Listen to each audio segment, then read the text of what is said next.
Hello and welcome to the Action Network Podcast UFC Betting Preview. I'm Sean Zerillo, joined today by Billy Ward to break down this weekend's UFC 313 card, giving you our best bets, favorite underdogs, top props, and more.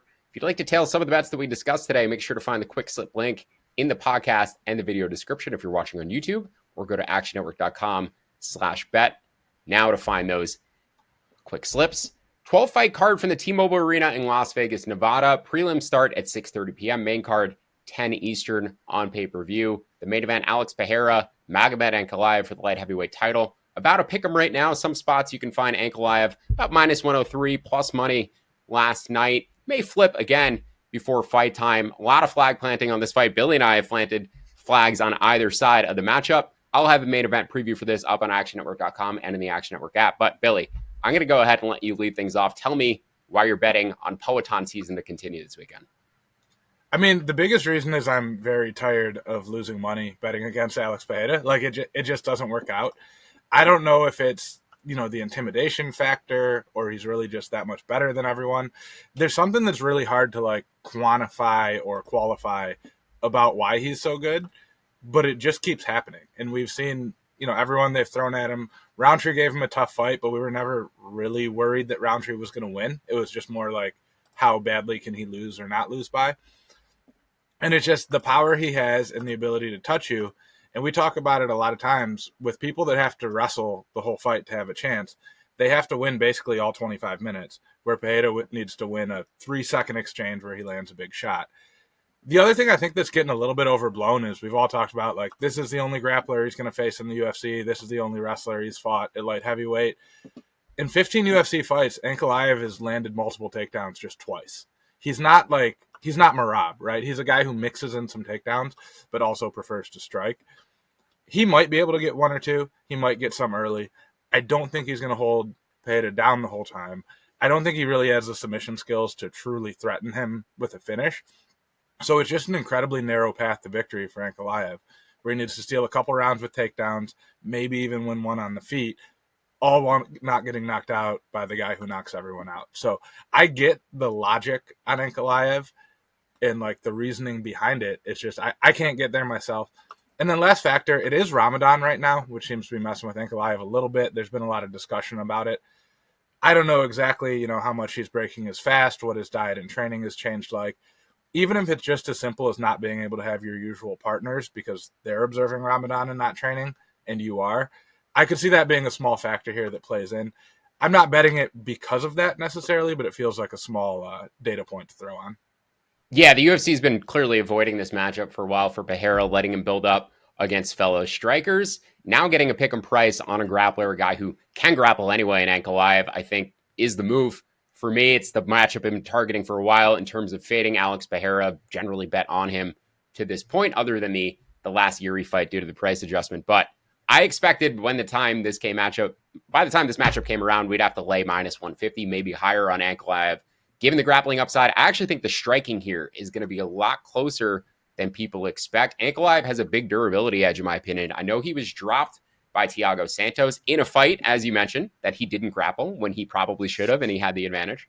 But I would anticipate that he's going to grapple here. At minimum, cage push like he did against Anthony Smith, try to tie Alex up against the fence, slow him down, not let him get at range, because Alex does have a reach advantage, and he also has those really nasty calf kicks, and we've seen Ankalaev slowing down from calf kicks before in his fight against Jan Blachowicz. I do think, though, as this fight extends, as it goes longer, if Magomed is able to land a takedown, I do think Alex is going to slow. We've seen in other fights where he's had to grapple against Adesanya, started breathing much heavier. Against Jan, started breathing much heavier. So if Ankalaev is able to get the grappling going, especially if he's able to get an early takedown, I do think it changes the dynamic of the fight. But I am certainly worried about the leg kicks at range, the power in the hands. But that said, if these two get in a 50-50 exchange, if they start throwing heat in the center of the cage, Ankalaev carries a ton of power. And as I said, I do think he is the better chin. He's 5 years younger. Poatan has taken a lot of damage. He got rocked in that Roundtree fight, and he's been super active. And Billy, we've talked about in the past, don't necessarily love seeing these guys who fight every 3 months as they get into their late 30s. The damage does eventually start to accumulate. And Ankalaev, while he hasn't been as active I do think the chin is just a little bit fresher. One angle, maybe a little bit contrarian here, that I do show value on that I may not necessarily bet, the over or the fight to go to the distance at plus money. I made this plus 146. I think you can get plus 225 out there. It's a pretty juicy number on this fight to go the entire way. But basically, I'm taking the younger man. Poatan is a very heavy lean in the public data samples that I use to project out these fights. They're picking him at about 60% in a pick'em fight. So I make Magomed 55% here, would bet him up to about minus 120. And we're on opposite sides of the main event. Billy, any more thoughts on this fight before we move on to our fight of the night? I didn't really think of this angle until you mentioned it. I'm glad you did. The like cage pushing and like stalling and not stalling. Stalling's a bad word, but you know what I'm saying. That is a good path for Ankalaev. I don't know how judges are going to view that because Poatan is so popular and this is a full arena and people are going to freak out anytime he lands a shot. That is a really interesting one though. When I think about that, if you're going to take the over, I feel like you just same game parlay that with Ankalaev because if it goes long, he probably is doing those kind of things that steal him some rounds. So putting those together, I really like, or even if you wanted to go Ankalaev by decision, I think is pretty big plus money. Yep. I like that side of it because my whole thesis on Pereira is he just needs to win briefly and get a knockout where Ankalaev needs to control the whole time. So I think you're onto something there. I'm concerned a little bit about how the judges will react if that does happen in this fight.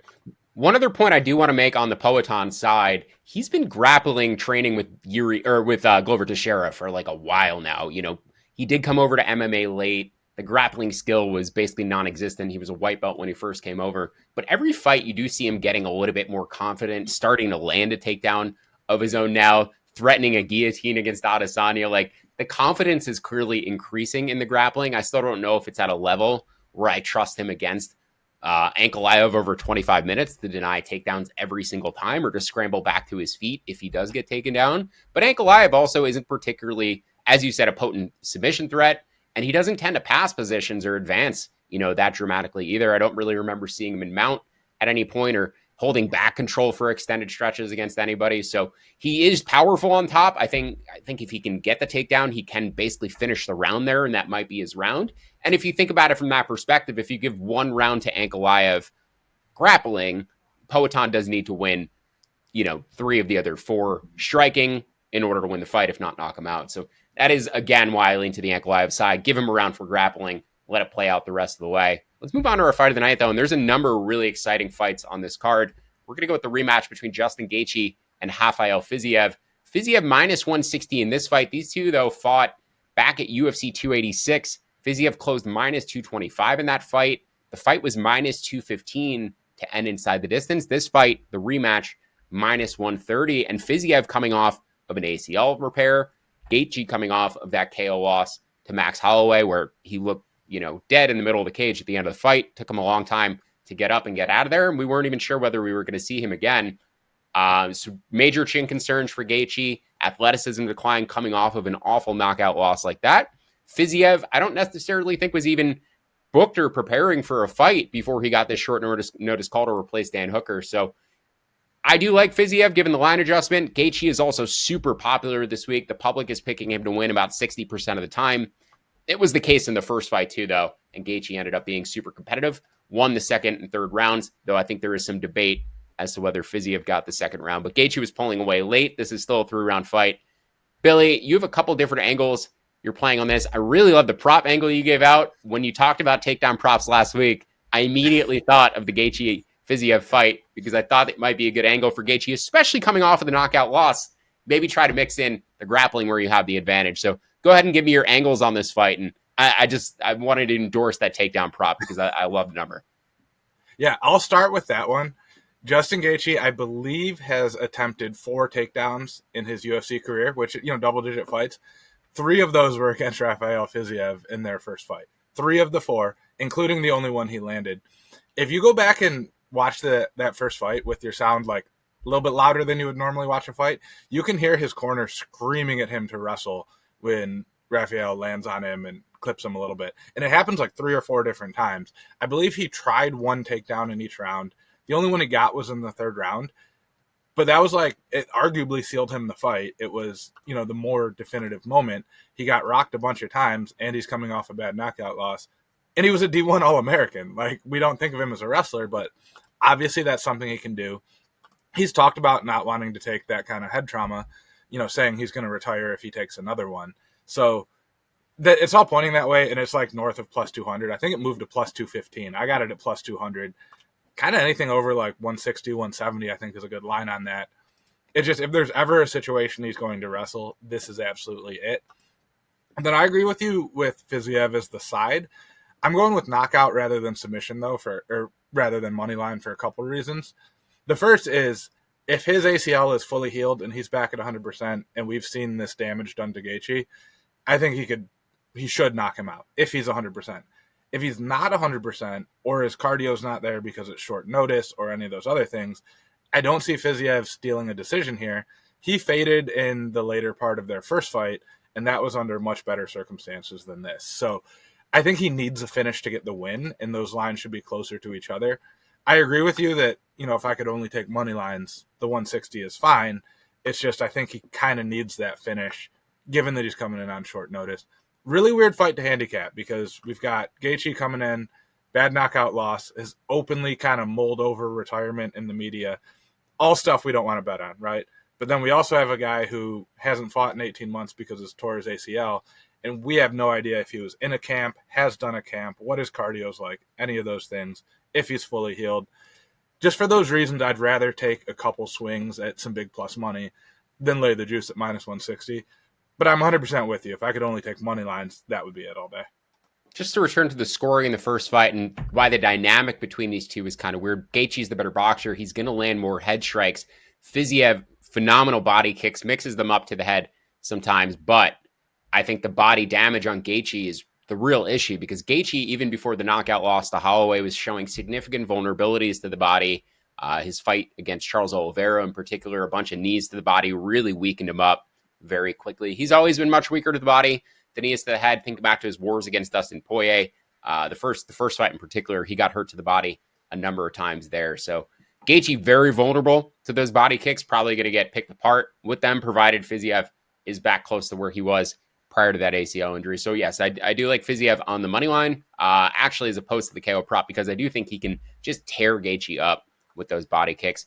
But as you mentioned, coming off the ACL surgery, Gaethje had the cardio advantage in the first fight, would still give him the cardio advantage in the second fight, but it may be even more significant, because not as worried about his cardio coming off of a KO loss. I'm worried about the chin. Fiziev, I think the cardio could be the question coming off the knee injury. So Fiziev, the much more durable man. I think laying the point spread on Fiziev could be an interesting move as well, because you get the finishing upside in there, and you also get the wide decision upside built in as well. A 10-8 round where he doesn't finish Gaethje, lands a number of body kicks, hurts him. So some interesting angles to consider on that fight. But I really do like Billy's approach, plus 200 on Gaethje to land the takedown. I'd be very surprised if he doesn't shoot at least one in this matchup. Let's move on to our favorite underdogs for this card. I've got a couple I like. I believe Billy's got a couple he likes as well, though I may be on the other side of Billy's underdogs. I'll give out the one I like first the most. Francis Marshall at plus 230 against Myron Santos. He's training at ATT now. These guys are very close in age. Santos coming off of the Ultimate Fighter. Knocked out a guy I don't think is UFC caliber. And Marshall was considered a decently high-level prospect himself till he lost to Isaac Dolgarian. Dolgarian hit his win condition, out-grappling and pounding him out in round one in that matchup. But Marshall has the grappling upside and the advantage in this fight against Myron Santos, who previously got out-grappled very thoroughly by Daniel Argueta in a lower weight class. I think Marshall has pretty good hands, too. I like his boxing. Myron is just much more dynamic. He's the better athlete. He's more explosive. I think most people would give him more finishing upside. But his Muay Thai style doesn't necessarily translate to MMA and grappling and, all the other aspects that you can mix into a fight that Marshall does. So Marshall, to me, with a more well-rounded man, I like him at plus 230. Not as good of an athlete, but I do think if this one extends, if it goes all 15 minutes, I like Marshall's chances to win a decision. I also just generally like that fight to go over, but getting a much better price on Marshall's side of the money line. Billy, why don't you go ahead and give out your two dogs, and then maybe we'll discuss this Kuniev-Blades fight, because I don't want to play Kuniev, but I may have to get there. But go ahead and talk about the Jalen Turner fight, because aside from the co-main event, that's probably my fight of the night, Turner versus Bahamondes. Yeah, very exciting fight. There's a couple reasons behind it. The first is like if there's ever a luck ratings fight or a guy whose record should be better than it is, it's Jalen Turner. He's 6-3 over his last 9, 2 split decision losses in there. I think they were both probably the right decision, but like could have gone either way. Both he faded heavily late. And then the fight at UFC 300 against Renato Moicano, where he arguably should have been a TKO victor. Like he had Moicano hurt bad. The ref didn't jump in. Turner kind of eased up a little bit. The context around that, though, his previous fight, he almost murdered King Green with a ref that was coming in late. I think there might have been a little bit of hesitancy to do that again, unnecessarily hurt someone when the fight should be stopped.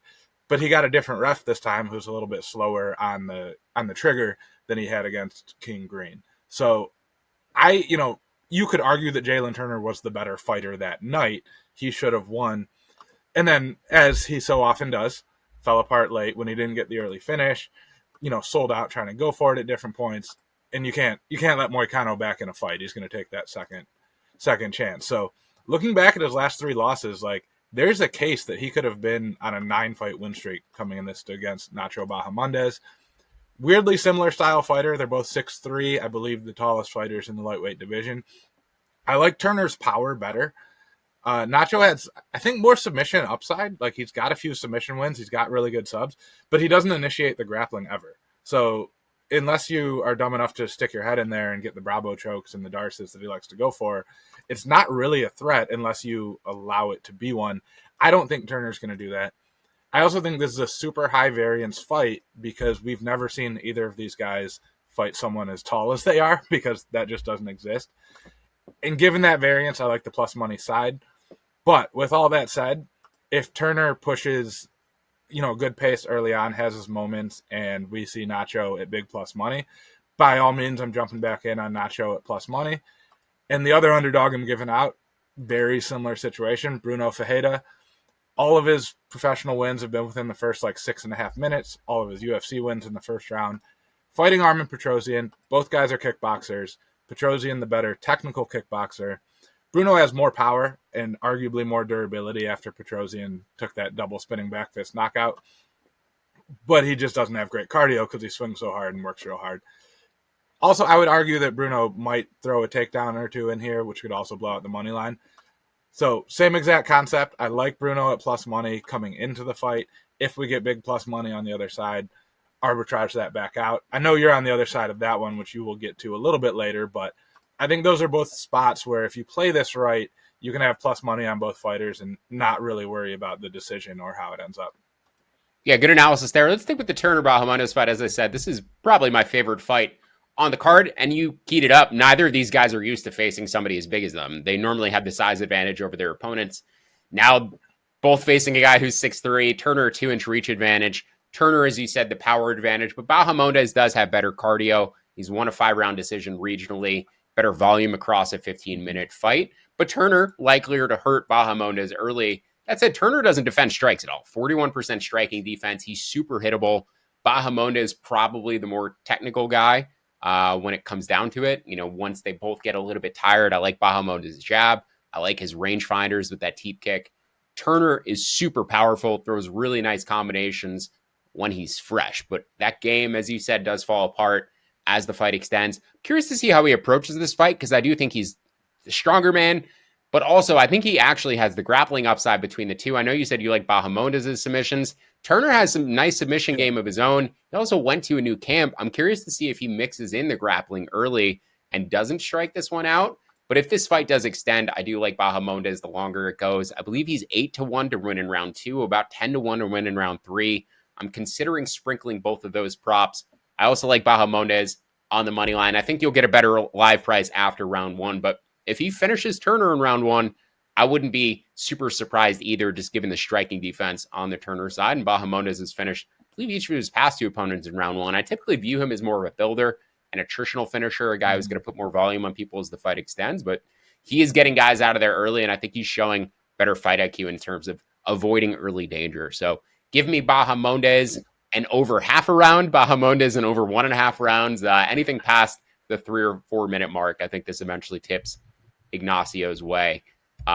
Billy, any other prop thoughts on that fight? I know you like Turner on the money line, plus money going in.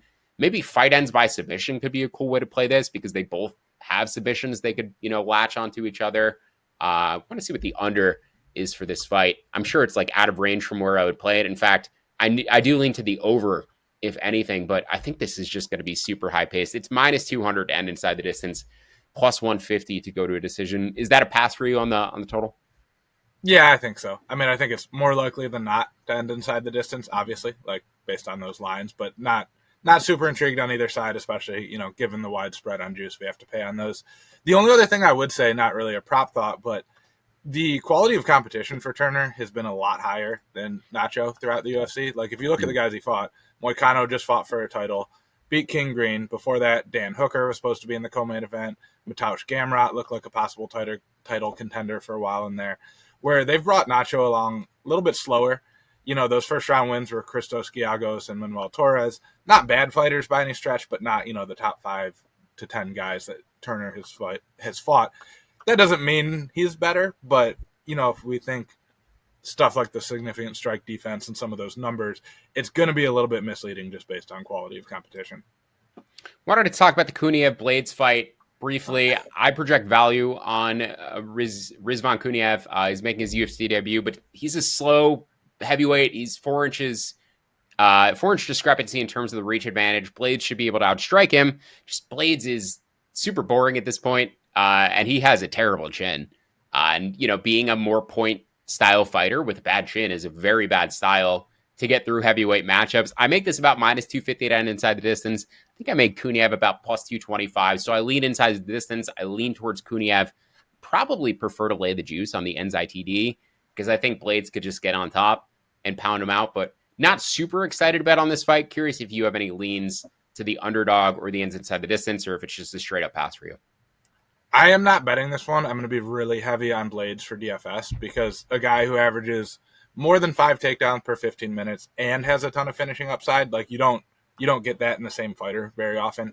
And it looks like his ownership is going to be lower than the other super expensive guys, which would be like Carlos Leal or Mauricio Hufi.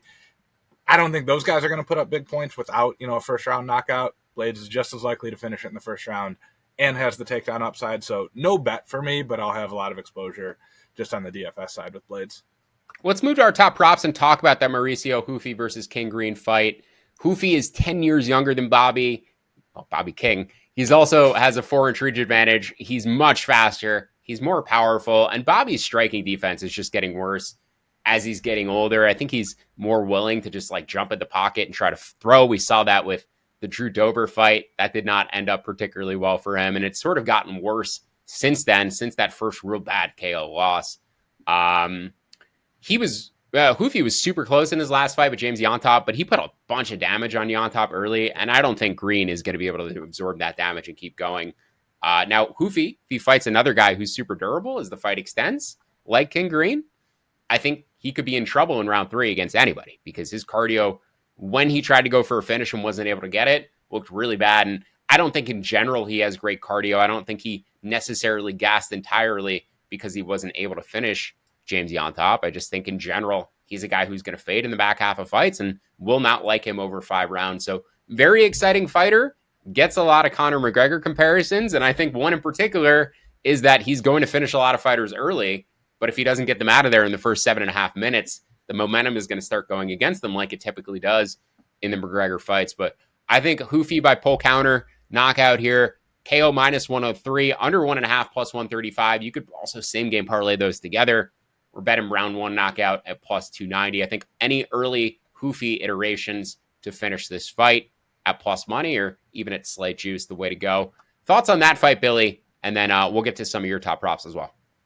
Yeah, well, one of my top props is on this fight. It's my other knockout prop, or I'm sorry, takedown prop of the week, and that's King Green to get a takedown at plus 275. I referenced his fight with Jalen Turner earlier where he took very scary amount of damage. In the 2 fights since then, he's gotten takedowns in both of them. That was against Jim Miller and Paddy Pimblett. Ill-fated takedown against Paddy Pimblett. That was the absolute worst thing to do against Paddy the Baddy, but he did it.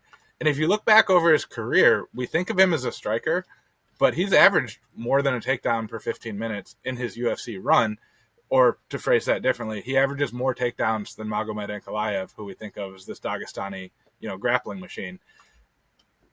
Knowing that his cardio or his chin is a bit of an issue and that you can't take a lot of damage, and you're fighting a guy who's going to be super explosive early on and going to go for the finish, might as well try to wrestle. It might not work. We're getting plus 275. I'm not saying he has the ability to take down Mauricio Hufi, but given the odds we're getting, I think we just need a desire to justify that. If he attempts to take down, that turns into a pretty good bet, whether we get it or not. Other stuff I'm on, Bruno Ferreira round 1 or 2 at plus 220. Pretty much talked about that. It was really close to his KO prop. I think KO prop was slightly higher. I think the odds of him getting an early submission or a club and sub or whatever against a guy who can't grapple are a lot higher than the odds of him getting a third round knockout. So I'll take that round 1 or 2, cover the early part of round 2 when he comes out fresh. The usual. Other main card fight, the women's fight between Yasmin Lucindo and Amanda Lemos. I did a full breakdown of this, so I'm not going to go too long on it. But Lemos by knockout or Lucindo by decision is minus 125. If Yasmin can get takedowns, she should control this fight. Win it pretty easily on the judges. Don't think she finishes Lemos. On the other hand, I am very worried that Amanda Lemos at 37 still has big power. Finds the button on Lucindo. She's been hittable. She hasn't really been hurt too bad so far in the UFC, but she's, taken some damage, plays kind of fast and loose with some of the matchups, I should say. Statistically, it's not bad, but she's fought some lower level competition. Marina Rodriguez had her hurt at multiple points in that fight. If Rodriguez, wobbles you, then Lemos is going to knock you out if you take the same shot. So those two combined, you get either one, is minus 125 at FanDuel. Better odds than we're seeing on, Lucindo's money line. So I'm going to try to cover both bases there. I think those are the two likeliest outcomes in that fight. Yeah, Lemos, one of the biggest hitters I've ever seen at women's strawweight, carries very significant power.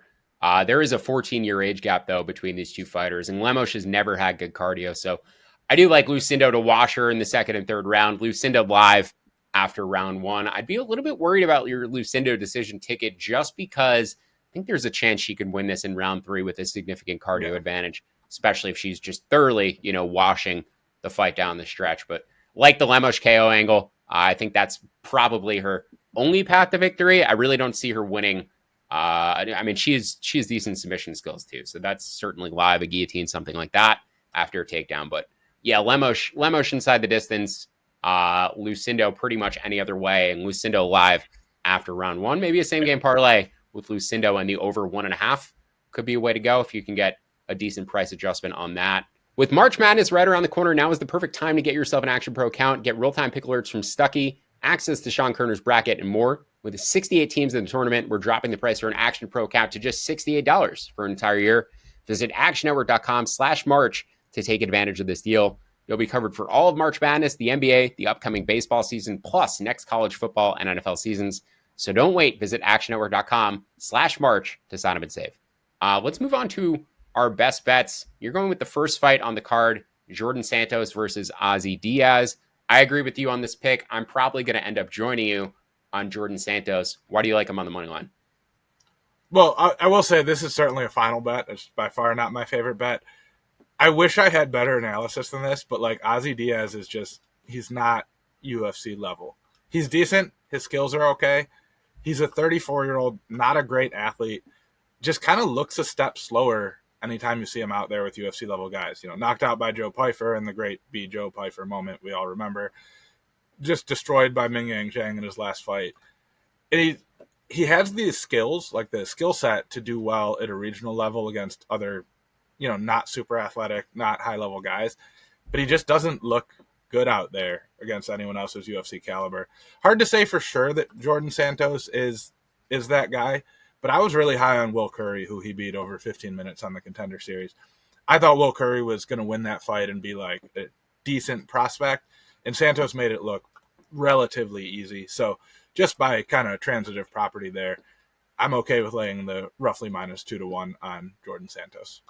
Diaz coming down from 205 to 185. He is taller, 4 inches taller, 4-inch reach advantage, but I think Santos has much better durability, much better cardio. Could be a good live bet after round one if Diaz is competitive for the opening round. I think Santos definitely takes this one down the stretch. Another guy I like to win in rounds 2 or 3, or a same game parlay with the over 1.5, over 2.5, maybe by decision as well. But any iteration of Santos and late props in that fight.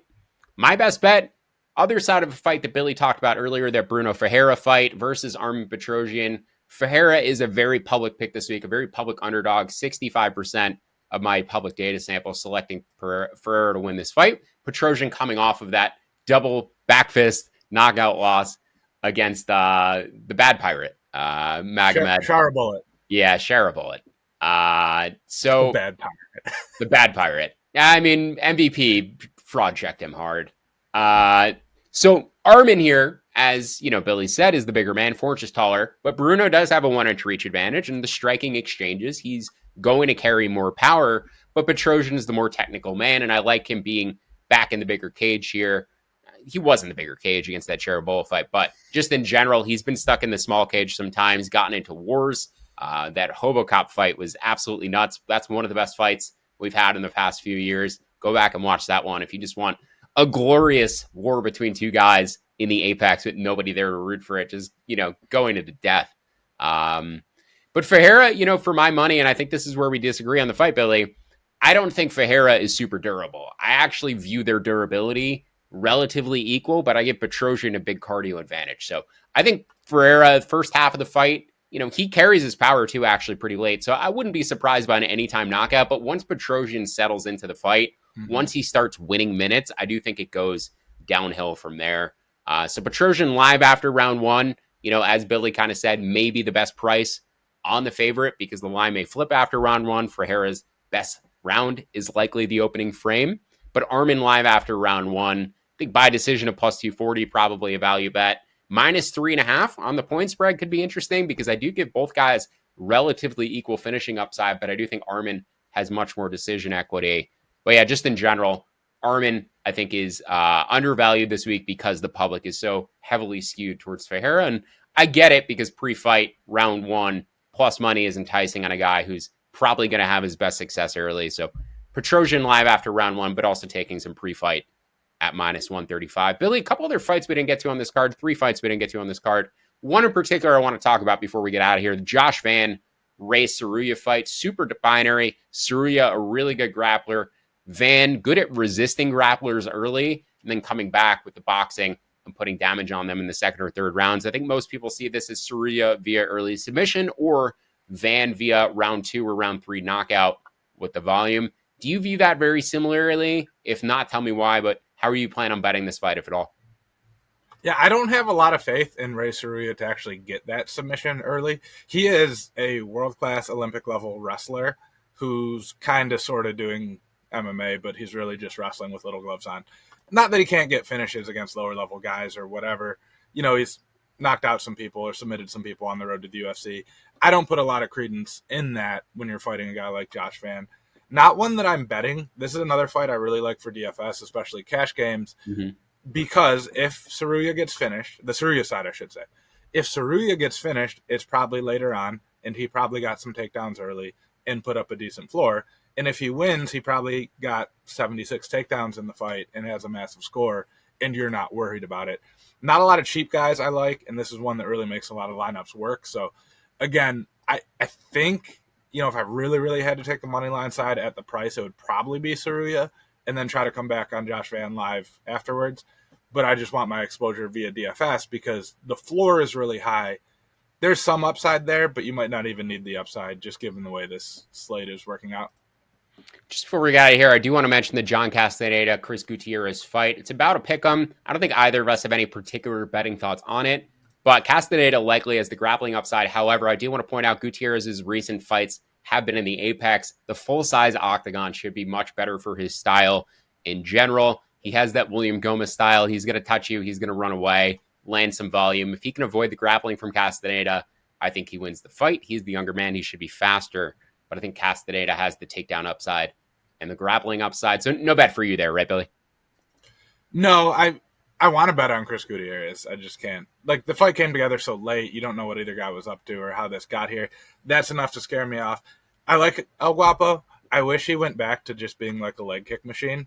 I kind of get why he didn't, because sometimes the judges don't reward that the same way, but he was so much fun when he was doing that. He was just like mini Justin Gaethje at that point.